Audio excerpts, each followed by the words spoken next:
ปิดลูกบดก็บดตีมันจะเกลือมึงหนึ่งกับ3-4เกลือแล้วแซ่ตัดต่อเลยมันบ่เกลือเลยนี่กินมาเบิดพิษนี่ก็เสียดเขาแล้วเจ้าเอ็ดก็เกลือกในตีเอ็ดก็กินน้ำในตีมันจะมีเสียงโอ้ยแอดอดเลย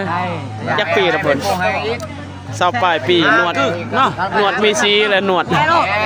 เอาไปให้เล่าก่อนให้เล่าไปให้เองได้ยังไม่ต่อมือได้เพราะว่าคอยกับท่านได้กินของมันกินแล้วอันนี้เป็นคลิปเด้อพี่น้องแม่นบ่แน่เดี๋ยวต่อไปสิได้เบิ่งคลิปอันปลูกมะไม้มาไปไว้จานสกุลไปบ่ไม่ไม่ที่นี่ผมบอกแล้วไม่ยังง่อยเดียง่อยเกินเนาะเสียงเกินอ่ะมันเสียแล้วว่าเท่าเฮาเขาใส่ไหมกินรถมันกินมาหมดโอ้ดีมันจะกินเหล้ากับเขาเลยกินหน่อยแหละสึกใจง่ายเฮาเนี่ยกักเลยกินเหล้าว่ามีทอกถิ่มเลยบายโอ้สุดยอดปุ๊กตาจนออกสีอำเภอมันเจียงอำเภอมาเชียงจังหวัดจำปาสักมันแปะดีดอกเตอะหน้าเตอะนี่เนาะบอกภาษาลาวติไม่ข่าวถ้าคนปากลุกไปบ่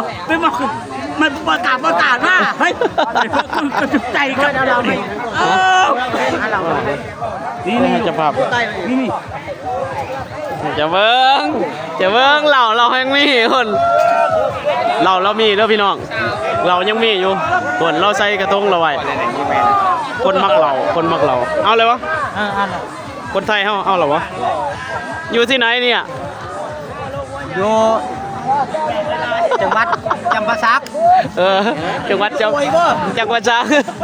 ตะโอยตำนานไปยังนั่นแหละเบิ่งอีแล้วเห็นอีแล้ว2คนแล้วคนหลอกลวง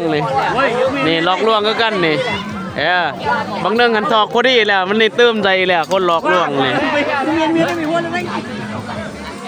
อ่อนอำเภอว่าเจียงไอ้พุ่มจำปาสักไอ้พุ่มกับไอ้ดอกก่อนนี่มีแหงน้ำลายเลยเบิ่งปุกมันที่ไทยปุกมันที่กับปุกมันคนปุกมันคนปลูกจังไดบ่ทันเลยแหละมันก็กับปุกล่ะหันแล้วมันคอยบ่ทันได้แล้วใช่ก็ปลูกไปย่างก็ก้าวเสียตายไม่ดิมูชิเนลชัวนาก็ชัวเป็นตะเบือนแยงเลย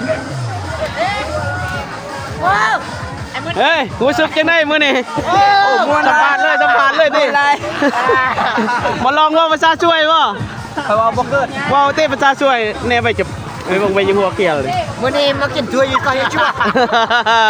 มากินถ้วยอยู่จั่วกูบอก50คือกันได้บ่ช่วยกันเยอะหยวไหลแล้วผู้บ่าวคายศาสตร์คายศาสตร์นำเลยเด้อมาดิสิลูกเฮ้ย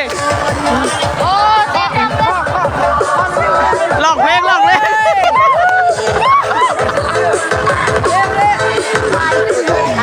วิวความรักในปีนี้นะเป็นจะได้ว้าวคือนะเต้ว้าวได้เหินอย่างเดียวว่าลูกคือคนว่าเขามักมันพวกคนว่ามักแบบไหนโอ้ก็ไม่ได้เอาไม้ชิมาจะได้บริบาลเสียหมดจะได้ว่าไงไปเลยเงาหมดแล้วจะได้เอาหนึ่งได้เด็กสัตว์เลยกันคอยบอลรอคนบริตื้อตำพวกวันนี้หรอกไม่ได้บอกว่ากับช่องเจมืดเนาะจะกวนสิเก่า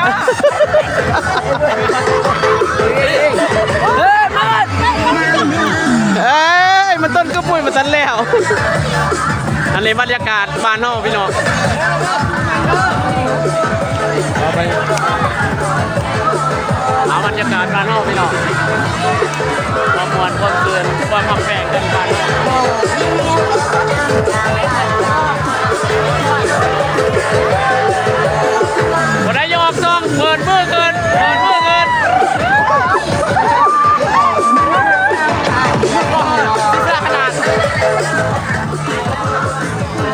ช่อง YouTube เปิดเอา FC เฮาจัดไปอันนี้พี่ลาวเฮาไปเนาะพี่ลาวของ YouTube ไปก่อน FC นี่มะขาม เอาเบี้ยให้เจ้าหันเป็นตัวสำคัญเอาเบี้ยให้เจ้าหัน สิบอกใช่ไหมเขาลงคนนี้มาก็ได้ เอาเบี้ยให้ โอ้ย เจ้า เขาสัมภาษณ์น้อยนึงก็ได้เอ้าบ่ได้โชดเลยโอ้พวกนี้ก็สัมภาษณ์ยากขึ้นแหม่เลยมีแม่จะคนแล้ว 3 คน ถึงยา3 คนเลยแม่แล้วเป็นหล่อเนาะ จังอีกันนี่เลย พอบ่ได้ซื้อไม้มาคู่ได้บอกผู้เดียวเจ้าได้ เอาเนี่ยนี่ก็ยังโซนนี่มันคอยกะตาคน มันจะรอดกูเลยจับน้ำกันเตะแล้ว จะสองกันสิ เอาจะรอดมันจะได้เจ้าละพี่ ปิดหลอกปิดได้หรือไม่ งับก็หลอกไปแหลกคนนี้เนาะไม่ได้กำ ผู้บ่าวก็ปอกกระแป๊ก สวดเอ้เอาจัดนะมาที่ว่า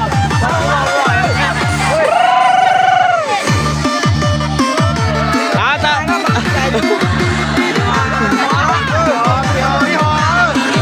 ลิขสิทธิ์ไปก็อย่าลืมเพื่อนจิโมวินลิขสิทธิ์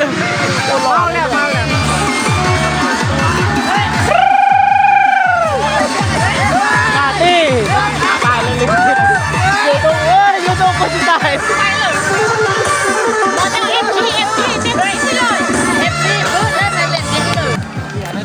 เตอร์ชินะ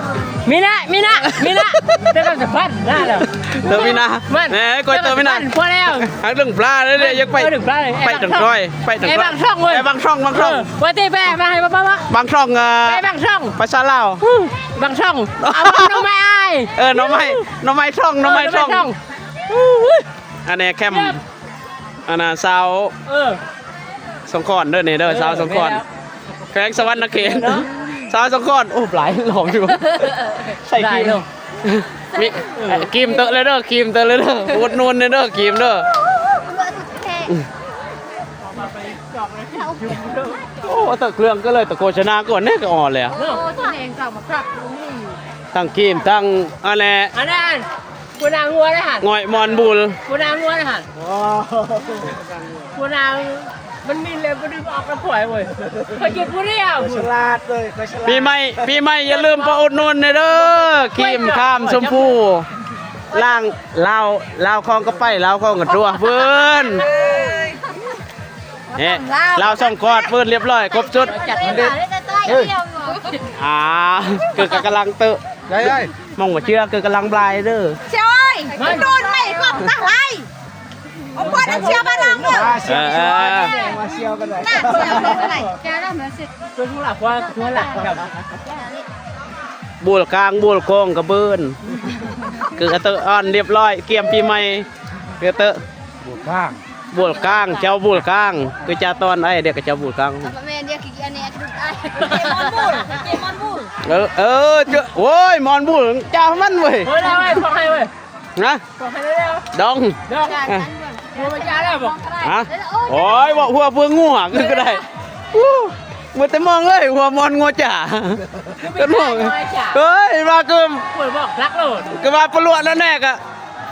โยใช่ชัดเด้อก็ได้ออนชัดจานนำเลย ไม่ได้เว้ย นี่ผู้สาวกงซีเด้อหน้าเตอะนี่แน่ชอบบ่กระยาเปาะหน้ากระยาก ระยากับปะไทยกระแต กระยาปะไทยกระแตไทยดิน แต่แลบิดตะไงก่อนดู ไทยดิน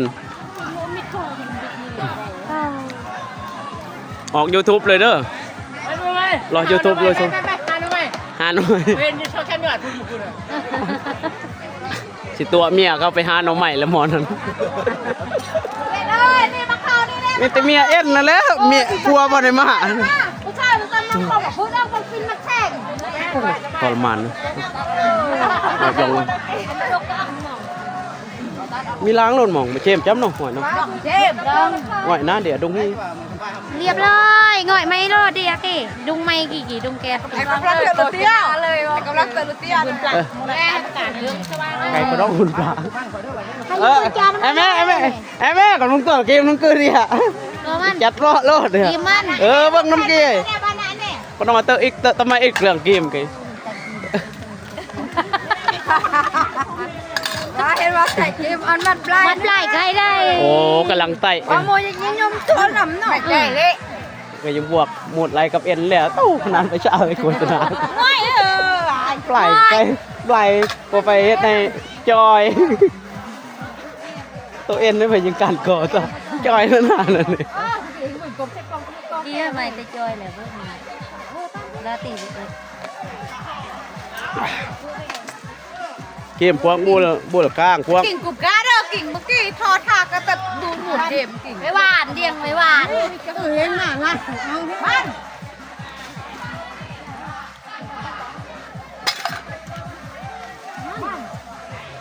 อยู่อีโลไว้ดีหน่อยเลยดอกมะลาได้ด้วยให้แบบตัด กันโยมนะกระเบือนเด้อเนี่ยลาวเด้อ เดี๋ยวอย่าบอกเนี่ยเดี๋ยวโอ้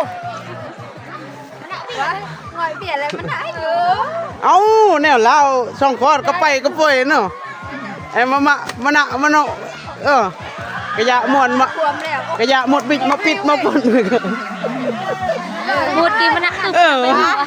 มือให้มาแตะแน่เลยหรอมือให้เงามัน เรียกว่ารอกระยะหมดเลยมาปิดมาปนนะก็ว่านะมาตัว เอ้ยกี่ให้ไปปะเยื่อไงมันนักแล้วกันว่ามันหนักมันปะเยื่อออกกระยะกันไรกูอยากกันเด้อกู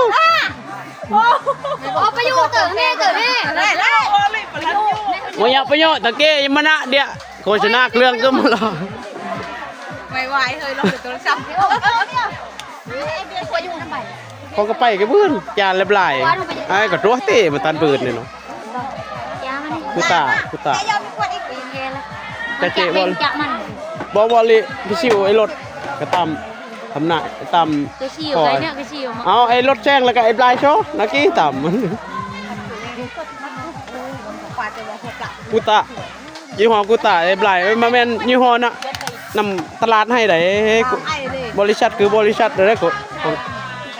ก็เกิดเตอร์บริษัทคือกระไร โอ้ยพวกเราวันใจแน่ มาแล้วกูหนึ่งแล้ว ใส่ครีมนี่กำลัง เดี๋ยว เอาครีมมาเถอะหน้าดำเลย กระเดียบ ดีโลดนะเท้าโลด เบิ่งเมียกูอันนี้ใส่กูตาเด้อนี่ใส่กูนี่มักธรรมชาติโคตรชิลิโคนอะไรงานตลาดโคตรเท่าตัวไหนโอ้คักธรรมชาติเท่างามมาเลยจักคนอยู่หันหมู่เจ้าบ่จักบ่ลายเอาโทรเท่านี่ลงบ่วงเขาพบแล้วให้เมียตัวซื้อพาจนเมื่อยไม่เถื่อไปหันแล้วยังบ่ทันในกราบเด้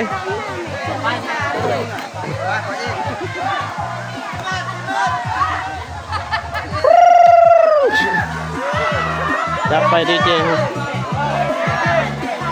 เป้าหมายเด้อ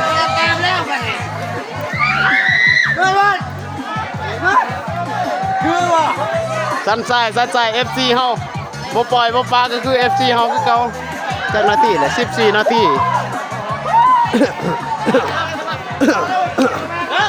อุ้ยเอฟซีวันเลย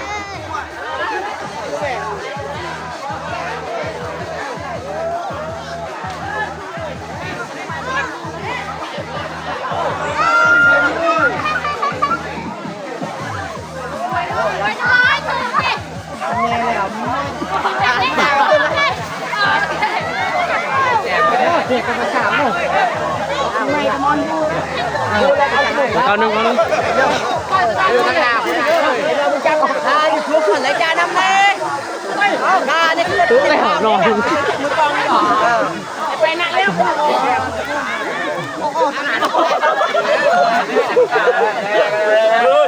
ดึงเหมือ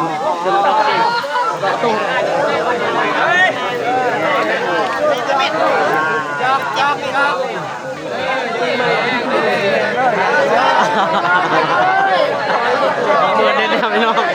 เอาแล้วจะเอแล้วลุงลังๆเลยเด้อ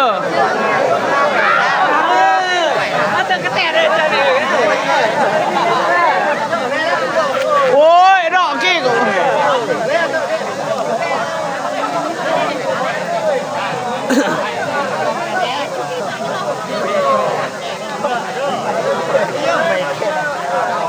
ไว้นี้ ไม่มาแนวเอาผู้เดียวก็ได้จะเอาว่าบ่ได้ดอกพุ่นผู้เว้าอยู่พุ่นได้แต่ภาพซื่อๆภาพอุ้ย วันยิ้มชาแนลFC คนใหม่อยู่พุ่นเขาบ่ได้เอาไม้คู่มาหาเอาไม้เดียวอ่ะโอ้ย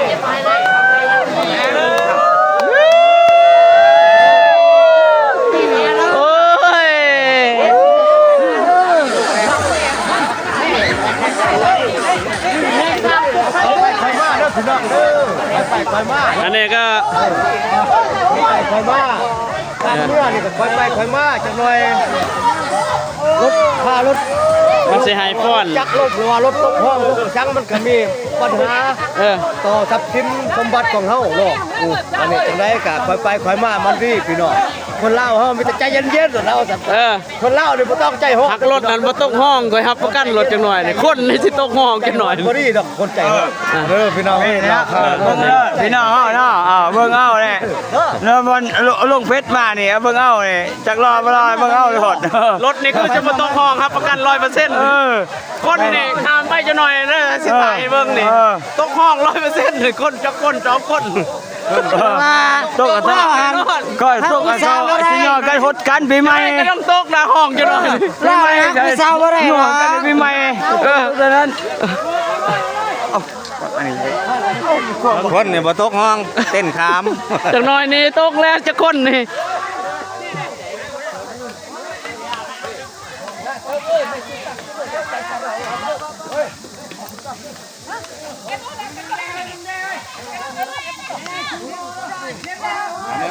ได้หมดกำลังเวลาแล้วชื่อเนี่ยแต่หน้าตารอ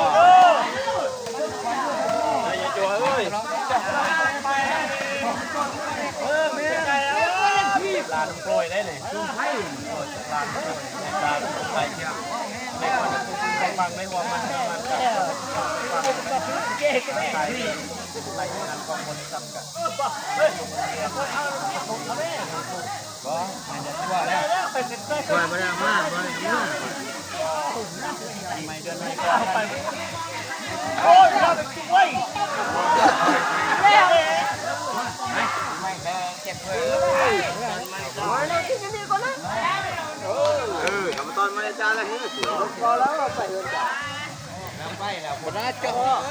บ่เดินทางต่อ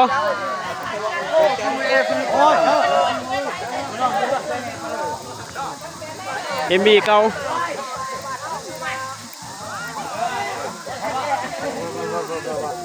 เขารวมทีมเด้อนี่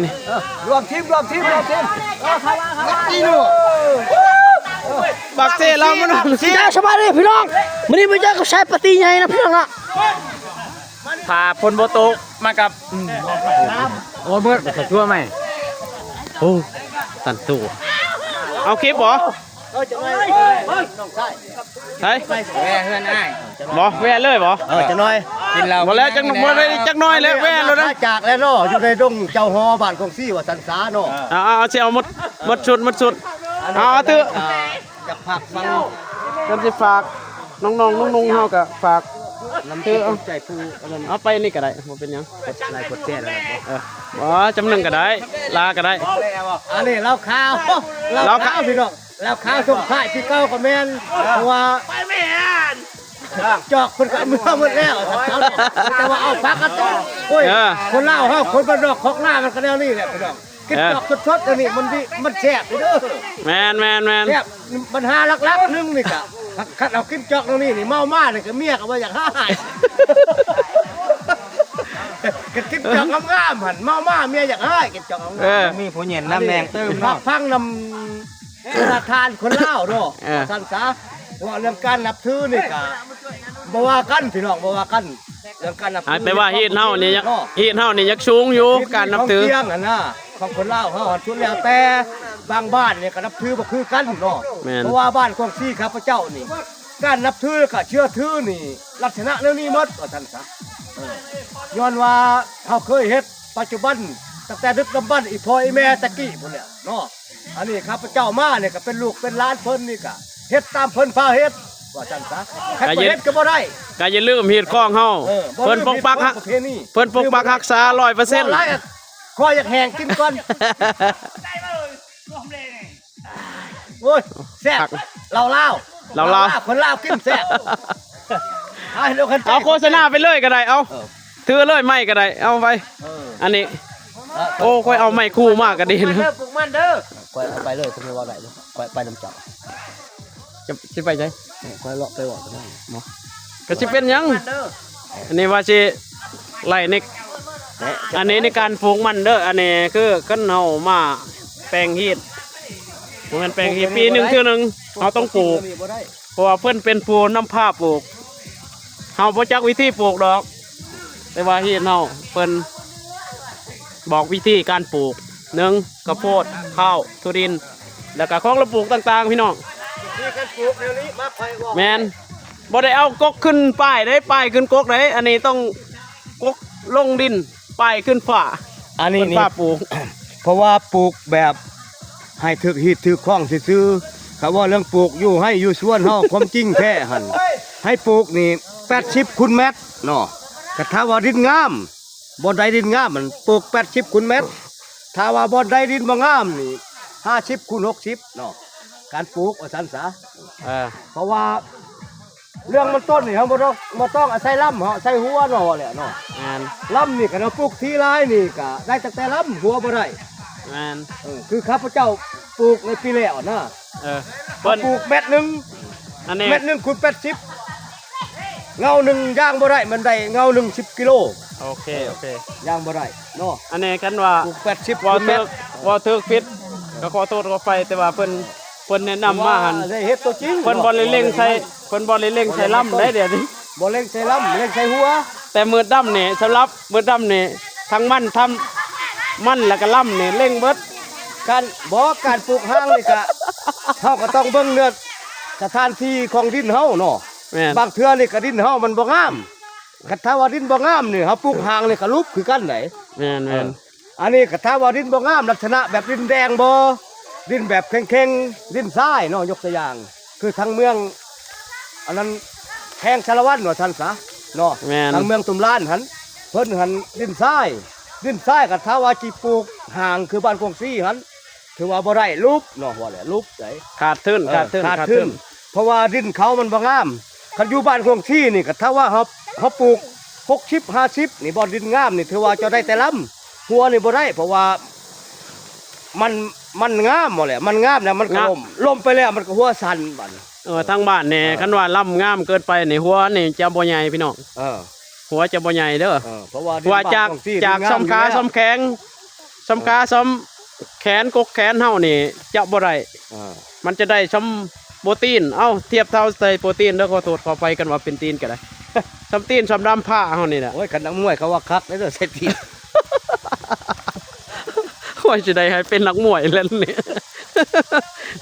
หัวหน่อยก็ว่าเป็นนักมวย ว่าอะไรขอโทษเด้อว่าพันนักมวยเขาบ่ได้ขอโทษเด้อ กันหัวหน่อยเอ้าก็ขอโทษแล้วก็รอผิดเนาะแล้วหัวหน่อยไปบ่ได้สิอยากได้หัวหน่อยเฮ็ดมันก็อยากได้หัวใหญ่ตั้งแต่หาป้าปลาคอจะได้ตัวใหญ่ ลองหาเบิ่งไปซิวมันสิได้อยากได้ตัวใหญ่มันบ่มีดอกไปซิวตัวใหญ่หั่น เคย อันนี้เนาะ ว่าไม่อะไร อันนี้หยอกมวน ว่าหยอกกันเด้อพี่น้องเด้อคนลาวเฮามันก็แนวนี้แหละคนลาวเฮามันต้องมีตลกเฮฮาแน่หน่อยนึง เอาความสนุกสนานมาก่อน มันซื่นเนาะ เออ แบบลำเรื่องมันก็มีนักตลกแน่แล้วก็มีนางเอกแน่นางล่ำแน่มันจังเป็นหมอล่ำได้ได โดยอันนี้ความจริง พระเอกกับนางเอกนี่บ่มีผู้ตลกนี่โอ้ย อันนี้ความจริงเด้อตอนเขาว่า มันไปบ่เป็นแล้ว ตอนมาโดดได้นี่แล้ว ตกคนก็ครบเด้อ นั่นว่าแล้วชุดท้ายเห็นบ่ ตกคงเพื่อมันขาหมู่เด้ มันโดดบ่ได้ห้องจะได้มันกระตกจังหวะ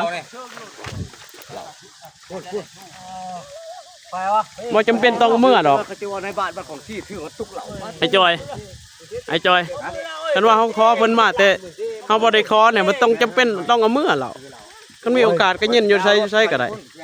บ่เมื่อแล้วกินแถวนี้แล้ว กินแถวนี้บ่กินก็ อันนี้ทงหน้าบ้านของซี่เด้อพี่น้องเด้อ ส่ง ทงซ้ำขาหน้าของซี่กองไม้ตีฮี3ลำ ไปเมื่อก่อนกับแม่ทาอยู่เพื่อน ประวัติ พี่ ของ บ่ บ้าน อยู่ ของ พี่ ซี่ บ่อยู่พี่อยู่นี่ถ่ายซื่อๆบ่โลดก็ยังอยู่ใกล้ๆอยากอยู่ใกล้ๆเท่านั้นก็ได้ค่อยบ่บีบบ่โลดค่อยถือแต่โทรศัพท์ซื่อ ออกจาก ๆค่อยสิถ่ายวิว เจ้าฮอบ้านอยู่แล้วนะ แม่น จากนี่มาฮอดทงหน้าบ้านทงซี่เนาะบ้านทงซี่หันคึกจำบ้านนี่ว่าเรื่องประวัติของทงหน้าบ้านเขาเนาะอันนี้เขาเอิ้นว่าทงซ้ำขาหน้าบ้านทงซี่มีกกไม้ตีฮี3ลำหน้าบ้านข้าพเจ้าเด้อพี่น้องเด้ออันนี้อยู่บ้านทงซี่แต่ว่ากกไม้ตีฮีนี่ยังตั้งแต่ลำหนึงเพราะว่า2ลำเขาบักแล้วว่าซั่นซะเพราะว่าลำหนึงหันบักบ่ได้ลำนั้นแตะต้องบ่ได้ว่าซั่นซะอยู่เบื้องตะเวนตกเนาะลุมบ้านของซี่ว่าซั่นซะเนาะอันนี้ข้าพเจ้านี่ก็อยู่ลุมกกไม้ตีฮีลำนั้นแหละเพราะว่าดงเจ้าฮ้อนี้มันก็อยู่ลุมกกไม้ตัวนั้นกกไม้ตัวสำคัญหันเนาะพี่น้องเนาะอันนี้ก็อยากให้เข้าใจนำกันเนาะพี่น้องคนลาวเฮาจังไดก็ว่าแล้วก็บ้านกกซี่เฮาในมื้อนี้นี่ก็มันก็เหมาะสมแล้วสั่นๆเนาะฝนก็ตกเทื่อเดียวเนาะเทื่อเดียวนี่ก็ฝนพระอากาศก็สดชื่นบัดนี้พ่อแม่ปลาส้นแต่ละท่านนี่ก็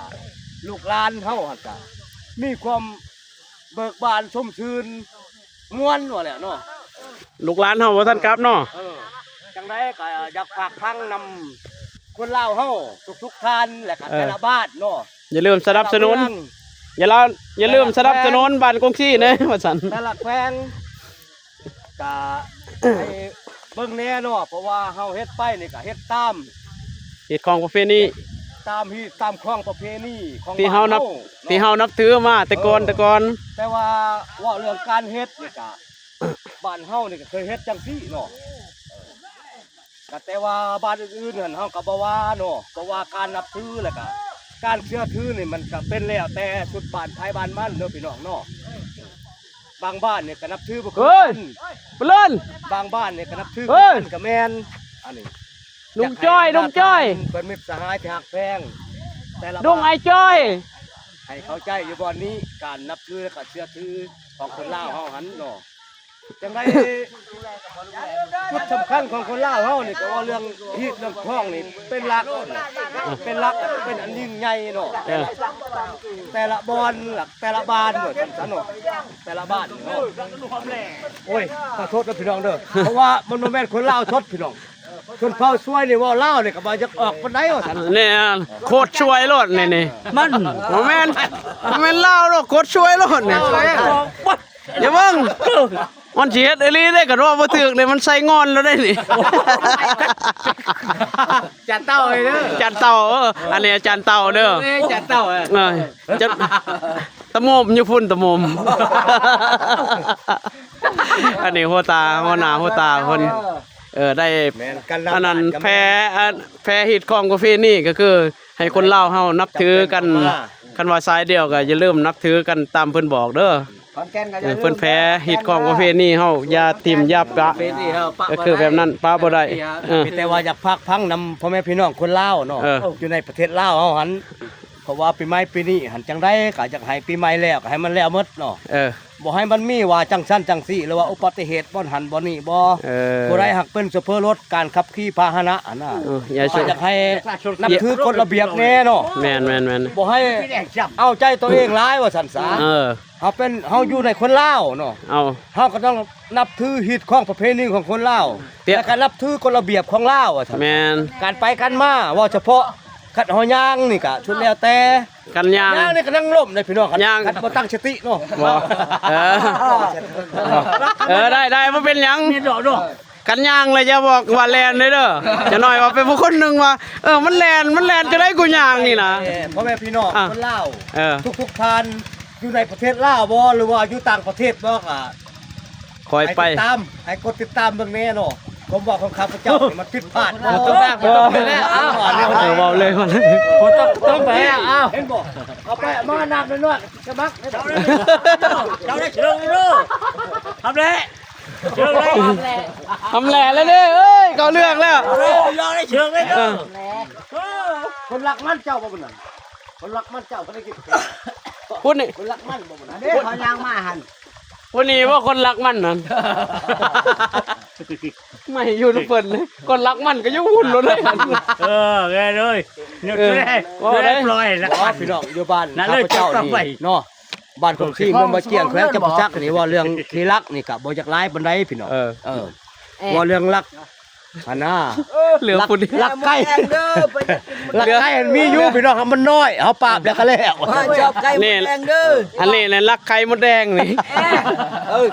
รักไข่หมดแดงนี่ อยากลายไหนบ่อยากไว้ใจเพิ่นบ่ได้นี่รักไข่มดแดง มัน นี่ พิษเด้อพิษกับทรัพย์สมบัติของพรรคของรัฐเด้อ ปีมันเจ็บ คืออะไรคือว่าใจเลย เอาเนี่ยพวกยางมาสงเขาเลย พิษกับมันเจ็บเด็ดแหละ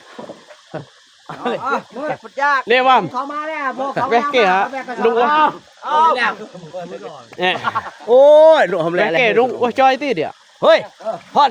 นี่ขนาดอันนี้ดุง ให้ว่าจะไปร้านมันจังหรอ ดุงอันนี้ เฮ้ย พวกชุมดี นั่งใต้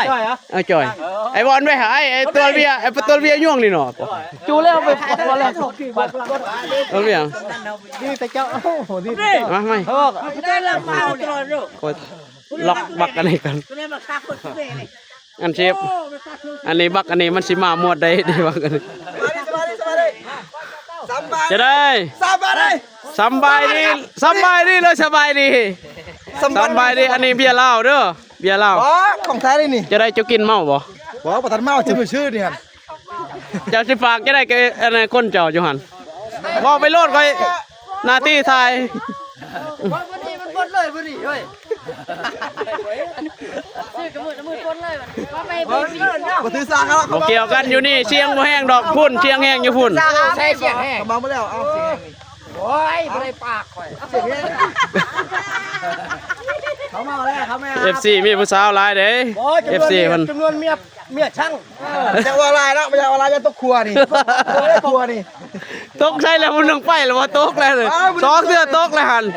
ผู้บ่าวเสือดำหันตกสองเทื่อแล้ว ครับใจไอ้ จะตกก็จะอุกก็จะบ่อยังให้เพิ่นถือไม้โดนปานใดเพราะว่าเพิ่นถือมีดเพิ่น เลยหันมือเอาไว้ มีดก็จักสิถือยังมาลองจ้องจ้อยมา FC กระปอกกระเป๊กก็มาเรื่อยๆบ่ได้เบื่อง่ายหรอกทาอยู่นี่แหละก่อนบ่อยแล้วจะได้เนาะ FC เฮา FC กระปอกกระเป๊กนี่ไปจังได้ยางโซโลเซเลอย่าตกกลัวคือไอายเสือดำมันเด้อ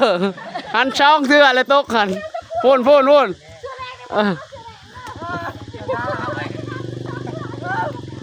ตกช่องเทื่อเลยได้หัน ไอซียูอันนี้อยู่นี่ผู้เดียวเหรอ ฮะ ไอซียูนี่ผู้เดียวเหรอ 2 คน 2 คน แมน หาเมียให้น้องหน่อยเด้อน้องอยากได้เมีย โอ้ยเคยสิตัดใส่เสียงหัวใส่ หาให้เลยเด้อ อยากได้เมียเด้อนี่หัน เลาะเอาคำอันนี้ติ ได้ รอมาเทิงเขาเลยมาท่านในเมียเจ้ามาเป็นแฟนนั่นนะ โอ้ยตัวคำคมมาได้ เอาแต่งเอาซื่อๆรอมาเทิงเขาเลยบ่ได้เมียคือเจ้างามปานนี้เลยก็เลยเอาสิตัดเอาตันอันนี้ตกน้ำ3เทื่อแล้วนี่ตกอีกแล้วชีแล้วนี่ชีแล้วบ่แม่นคอนเทนต์นี่เหยียบแล้วไปแล้วได้หั่นคันบ่เหยียบมันบ่เป็นคอนเทนต์เด้นี่ความจริงมันอย่าประโตดก้อยหน้าแต่หมู่มาตันยันมากับทุกว่าเทื่อแล้ว ป่วยว่าแม่ตรงต่อกันเนาะ เฮ้เรื่องความจริงลงเว้าเลยโอ้ตันได้เฮ็ดหยังตก2เทื่อตกอยู่หุ่นต่ำฮะจะได้ตก2-3เทื่อ ตามเชื่อเขามูเด้อ เอาคลิปนี้ก็มือดำแนลก็สิได้ปิดสิได้ไปพ่อกันคืออยู่เพื่อนการกินกันอยากของเฮาคือการเปิดโตอยู่ เพื่อนอยู่ซ่านอันนี้ก็สิเหลือแต่3คนพี่น้องอันนี้โมเมนต์รถมืดดำเด้อรถเขาไปเกียนงัวอันนี้คือเจ้าของเพื่อน2คนนี่มืดดำก็คือสแมัทคือเห็นแหละสแมัทสีแดงเอาเดินทางไปครับตอนนี้ก็สีบายอำลาพาจากพ่อกันอยู่ตอนแรกเพราะว่าตอนแรกจะได้กระแจบ้านพ่อวันแม่จะบ่อยู่ในคอรถกระแจเฮียจะได้ไปพ่อกันอยู่วัดเพราะว่าจะได้ต้อนรับสมาชิกใหม่ก็คือพุทธรูปจากวัดจอมเพชรเมืองปักเซ่เฮาสิได้มาอยู่เมืองบาเจียงแล้วก็บ้านกรุงศรีเฮาเพิ่นอยากมาลินปีใหม่อยู่นี่สิได้ยินดีต้อนรับเพิ่นอยู่นี่ FC เฮาก็จะได้ถ่ายอยู่นี่ละสิได้ถ่ายอยู่กรุงศรีเพราะว่าพุทธรูปเพิ่นก็กำลังเดินทางมาแต่วัดจอมเพชรได้มาต้อนรับปีใหม่อยู่เมืองบาเจียงกวางซีเฮาพี่น้องอันนี้รถมืดดำเลยนี่รถมืดดำแม่นรถใหญ่อันนี้ก็คือหัวหน้าปกสเพิ่นปกสบ้าน ใช่ อิหยัง แต่ว่าทั้ง มัน ให้ปกสบ ก่อนนั่นโอ้อำเภอโอ้นั่นปลัดพลดบ่มันสิมานักบวล ได้บ่ได้เด้อปกสมันวิทย์เด้ เว้นบ่ บ่ไป เอานาย ในบ้านโลดแล้ว นายบ้าน ในบ้านของพี่ เออ กันนำบ้านโลด คันนำบ้านเนาะโอ้ยบ่แม่นล้อคันนำบ้านนายบ้านหมดแล้ว เพิ่นเป็นนายบ้านเด้ออันนี้คันเหมือนเว้าหยังก็ขอโทษขออภัยบ่ผิดก็ได้เพราะว่าเพิ่นคันขึ้นเป็นนายบ้าน จ้า นายบ้านนั่นเนี่ยเพิ่นแนะนำเรื่องฮีดของประเภทนี้ผู้ใดเห็นแล้วหรือว่าฟังแล้วก็อย่าลืมติดตามแล้วก็นำใส่อย่าไปเอาทางอื่นมาใส่เพราะว่าฮีดของเฮาแต่ใดมาเฮาก็ใส่จังซั่นแต่ว่าเฮาต้องนับถือเพิ่นมาแต่ใดแต่ก่อนก็ต้องนับถือเพิ่นจังซั่นแต่ว่าอย่านับถือเกินไปเนี่ยมันบ่เป็นก็ให้มันเป็นบ่ได้นะเพราะว่าเดี๋ยวนี้มันการพัฒนาหรือว่าการโลล่มเดี๋ยวนี้มันคือบ้านเฮาก็สิไปอยู่หม้องเก่าเลยมันบ่เป็นแต่ฮีดเฮาก็ปกติพี่น้องแปลงฮีดปีหนึ่งเทื่อหนึ่ง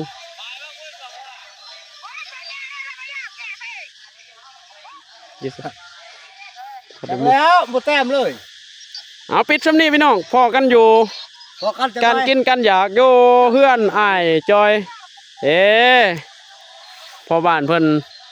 กราบคำว่าสบายดีขอบใจหลายๆฟังไทยฟังลาวหรือว่า thank you and อยู่ต่างประเทศพี่น้อง